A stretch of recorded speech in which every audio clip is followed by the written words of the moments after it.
Само 1/3 од зависниците во земјава имаат пристап до метадонска терапија. Според последните податоци има околу 6800 граѓани што земаат опоидни дроги со инјектирање.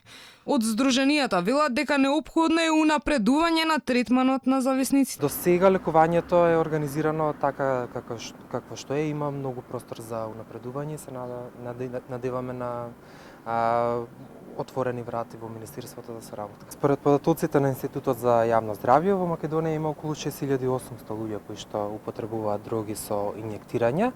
Од нив околу 1800-1900 се лекуваат во програмите за лекување на зависности. Значи, само 1/3 од луѓето кои што имаат потреба за лекување имаат пристап до овие програми. Проблемот со зависниците неодамна повторно се актуализира. Државата нема добра стратегија за помош на овие граѓани, а нивниот третман во најголем дел се сведува на делење на метадон.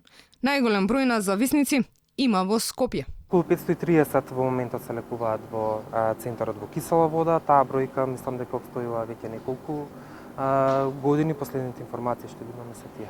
Болеста на зависност треба да се третира како и секоја друга хронична болест. За дел од луѓето ќе биде потребен и доживотен третман, исто како и за другите хронични болести.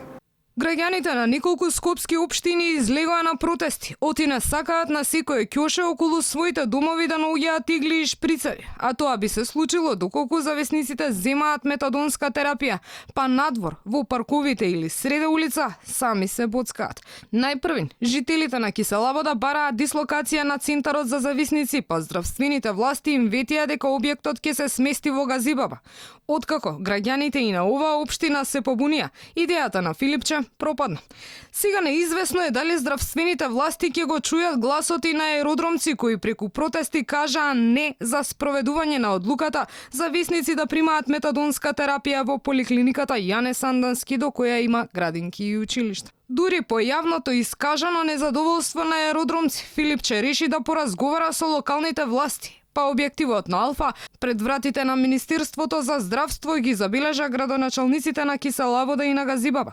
Првиот човек на општина аеродром не дојде, но се појави неговиот претходник, за кого од Министерството велат оти дошол како загрижен граѓанин. На средбата повикани се и здруженијата, но и експерти со кои министерот Филипче сакал да се посоветува. Како што Кусо објасни од Министерството за здравство, Филипче утре ќе им го раскаже на новинарите исходот од средбата.